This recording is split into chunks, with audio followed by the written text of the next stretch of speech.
Hello everyone. Happy Wednesday. Um, I hope you're live. Seems like there is some issues going on our side. Okay, I think we are. Hello. So, how have you been? It's been 2 whole weeks and I missed you all. But a lot of exciting things happening despite the COVID. And I hope you're all keeping a positive mindset and focusing on the things that matter and serve you, and not focusing on the things that don't serve you. Because the first duty that you have is to keep yourself happy. And that is your first duty before you actually go help anyone. So I hope you remember that. Let's go to today's topic. We wanted to discuss about hormones because this is something that has been on my mind for a while now, because of the kinds of patients that I've been seeing, and it's been really been bothering me as to how much we don't know about and the choices we make. And obviously we don't make the choices that we make knowing all the things. We make those choices because somebody tells us that that is the only choice we have, or we don't know any better. And that is the reason why we do it. And obviously I want to educate you, and it is, as you know me, I have always taken the time to educate my patients as well as the viewers, so you could make better choices for yourself and your family.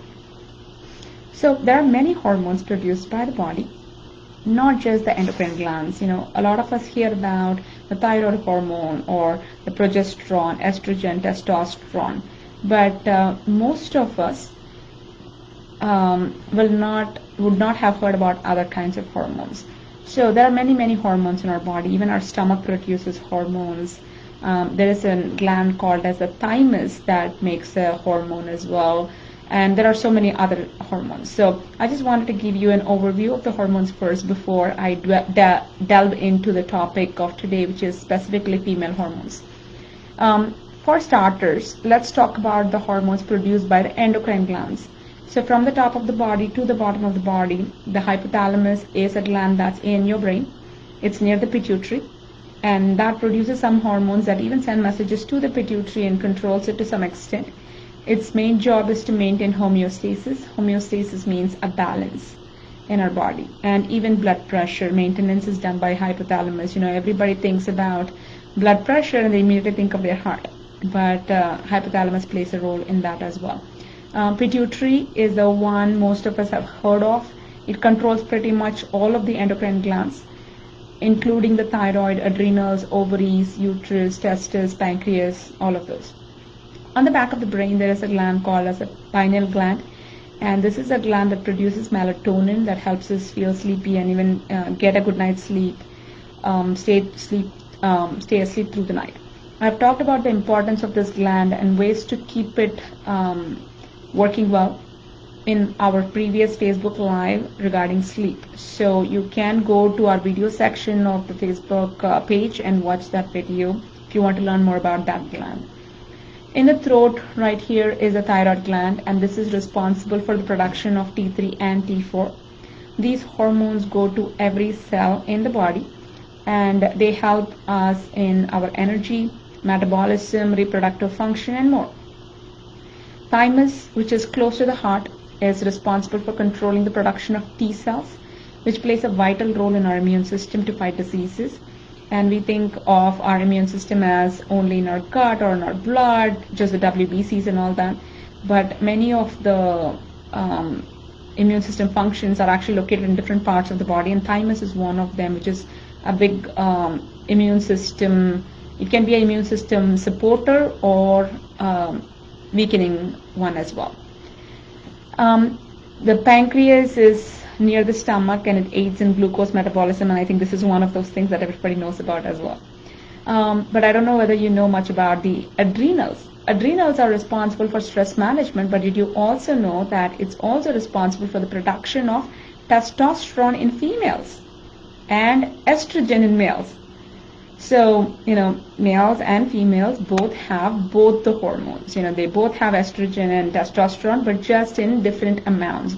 Women have more estrogen and progesterone and less testosterone, and men have more testosterone and less estrogen. So that is the difference, but we both have both of those hormones, or the estrogen and the testosterone. But it's produced by the adrenals. So it's quite an interesting thing, because a lot of people think adrenals as just for the stress management, production of cortisol, but that's not the only thing it does. It also does this. And another thing that you want to know about the adrenals is it also feeds back into the thyroid gland. So most people who have thyroid diseases are also people who have a lot of stress, or they are not alleviating their stress. Because in our life, situations are not something that are in our control, but our body is in our control. And we'll talk about this more in the future Facebook Live. So, and I obviously have talked so much about stress management and what are the things that we need to do, and how we should not be anxious or be change our mindset depending on our situation, but really be focusing on how to keep our mindset. And this is one of those organs that truly gets affected by our reactions to the situations, not stress itself, but how we react to it. And so when adrenals don't function well, the thyroid gland does not function well at all. So ovaries and uterus are responsible for the production of estrogen, progesterone, and even testosterone to some extent, and testes for the production of testosterone. So today I'm going to talk about female hormones, and we will discuss definitely the thyroid, the adrenals, and the male hormones in the future Facebook Live. But today I'm going to focus on the female hormones because it's a large, huge, piece of information right there, and I don't think we'll be able to cover each of the endocrine glands in this one Facebook Live. So female hormones are produced by the uterus and the ovaries, and they vary from day to day throughout the cycle. So usually these hormones are produced at puberty more, and once they are produced, the woman is, attain puberty and they start having their period. And once they have their period, throughout their cycle, a cycle should be 28 days, and for some it would be 28 to 32 days, which is quite common and nothing abnormal about it. And during this 28 to 32 day cycle, the estrogen as well as testosterone as well as progesterone will vary every day. They are not going to be exactly the same, because there are different functions they perform, and depending on which function they have to perform, whether they are maturing the follicle, or whether it's actually the egg is going and attaching itself, or if there is fertilization taking place, or if there is no fertilization taking place, and if the menstrual cycle has to start. So a different part of the cycle requires the hormone to be at a different level. So this is one of the biggest reasons why birth control, hormone replacements, and so on and so forth, especially for the reason to manage hormones, is not really a good idea. So I actually saw this patient, and my heart went out to her. So she started on birth control when she was 11, because she had irregular periods.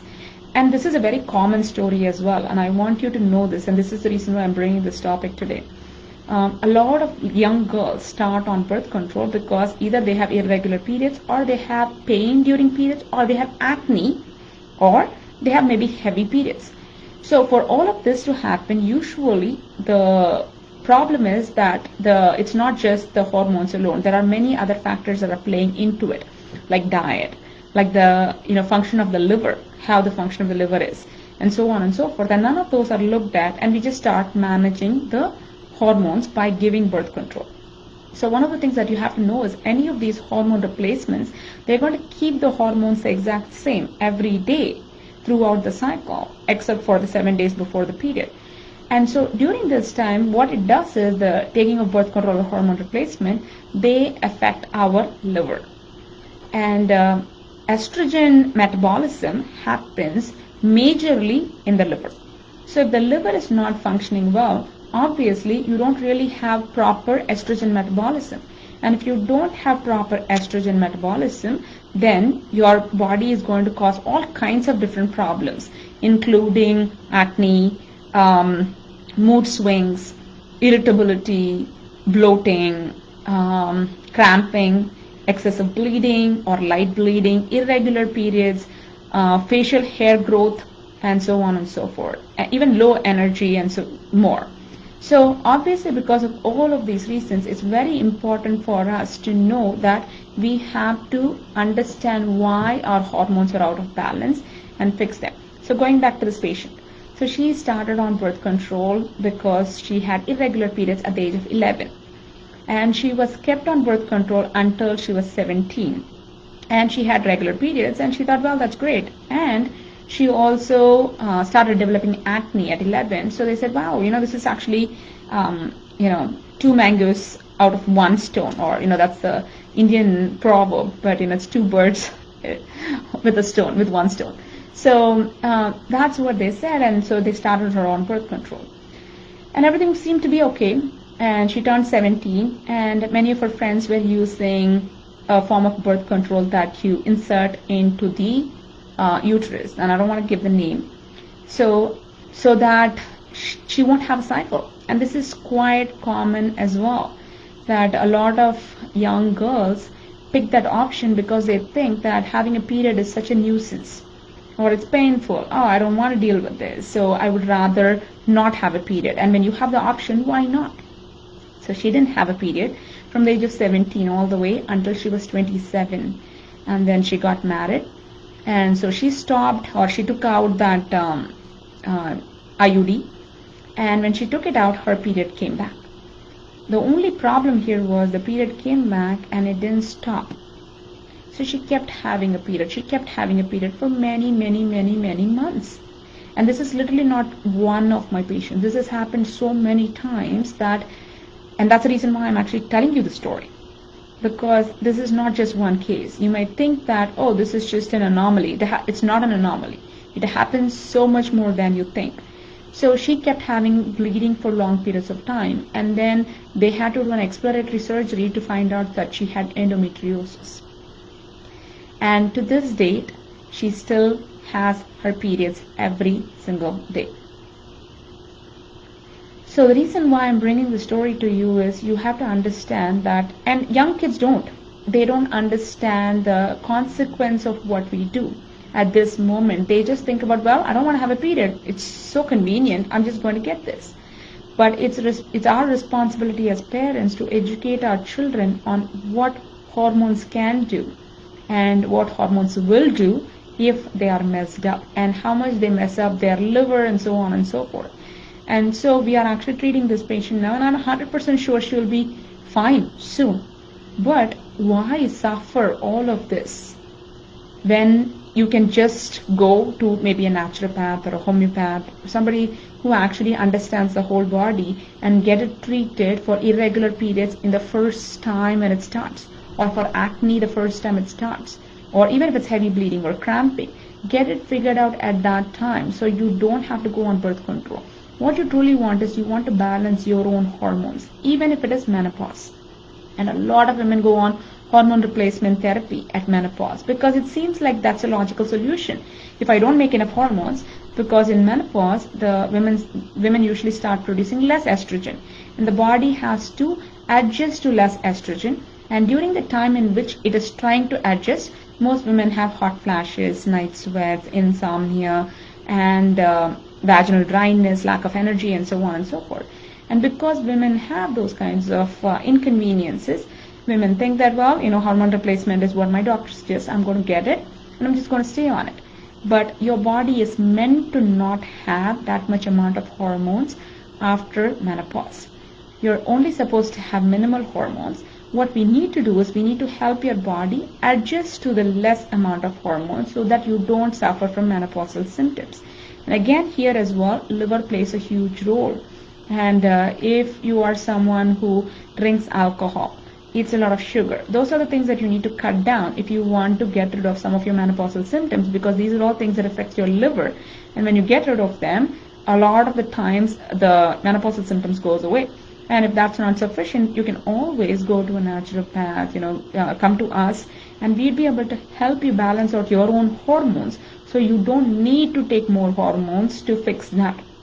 And because your body does not need more hormones, when we do hormone replacements, those can actually have very detrimental effects, like even cancer. And of course, that's not something that any of us want. So we just have to be educated and aware of what are the other solutions we have.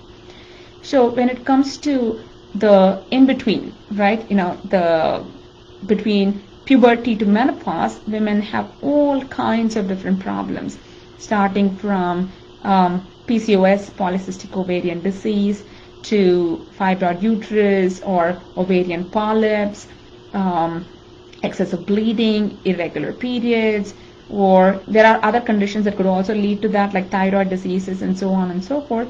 So there are so many areas where people actually are forced to take birth control. So this is one of the things that I wanted to convey in this Facebook Live, is that if you can help it, if you can find someone who's knowledgeable in this, please go to a holistic doctor who can help you get rid of the problem that you're having once and for all, and you are not keeping on playing this game over and over and over again, because it's not a game that you really want to play. Hormones are steroids, which means that you have to be very careful when you're playing with them. They can cause all kinds of problems to you if you're not handling them properly. Oh, hi Kiran from Oklahoma. Nice. Hi Leslie. Yes, so that's exactly it, Caroline. As I was telling you, that it has to do with your liver. And so when it has to do with your liver, some of the things that we can actually do to help the liver do proper estrogen metabolism is lower the fat consumption in your diet to less than 15%. And this is really, really helpful for the liver, and in turn, it will help in the estrogen metabolism. So the next thing that you can do is eat plenty of vegetables and fruits, as well as complex starches like sweet potatoes, even potatoes, squashes. These are all things that really feed the liver, and they make it function better, which means that it's going to do proper estrogen metabolism. So do not take hormones if you can help it. So if you have young girls, teach them that your body is one. It functions as one. We cannot suppress your period. That's actually a big deal. Some girls as well as women love the fact that they don't have a period. That's not a good idea. Any suppression, just like this, right? If you don't poop for 5 days, think about that for a minute. If you don't poop for 5 days, would you really feel good if you took a medication that just stopped you from pooping? So sometimes, though, we don't really realize the effects of suppression of periods immediately. The problem is growing inside, and eventually it shows up. And I've seen this time and time again, pretty much all my practice, all these years in my practice, that whenever we suppress our period, there is a consequence to it. Natural excretions must happen. They should not be suppressed. They are not going away anywhere if we do suppress. That's awesome, Caroline. So I'm happy to answer any questions that you have specifically for me regarding hormones, or maybe you have a child who has certain hormonal issues and so on and so forth. I'd be more than happy to answer any of those questions here now.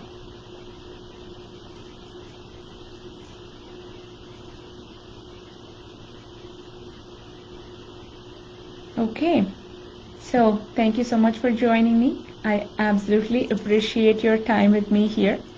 And I know, Caroline, I agree with you 100%. It is crazy that, we think not having a period is normal, even actually preferable. Believe me, I have seen so many young girls fight with their mother for not putting them on birth control, because their skin will look so much better, because it's so much easier to take a pill than eat better. I get it. But it is our duty as parents to educate them on these kinds of things. That, it's not just your clear skin today. You can get the clear skin by doing all kinds of other things. But if you want to get the shortcut, there is going to be a consequence, a price to pay for it. It doesn't come free. It just does not. You're very welcome, Caroline. So I appreciate you joining me today. Until the next time, in 2 weeks, we'll be joining you with Dr. Meenakshi Gupta, who's an Ayurvedic physician, and she and I will be talking about going back to school and what can we do to support our immune system and how we can stay healthy through this school year as well, for our children, for ourselves, and how we can address those aspects of it. I am excited to bring in another physician and giving you more information. Is it just diet alone what's needed to control endometriosis regrowth? So not just diet alone, also we need to get your liver functioning optimally. So that's also another aspect of it that we need to focus on. So if there are toxins that are in the liver, we need to help unburden those toxins as well so that the liver can function better and improve the estrogen metabolism. Okay? All right, thank you everyone. I will see you soon, and stay well, stay safe, get your greens, drink your water, get your exercise. I will see you in 2 weeks.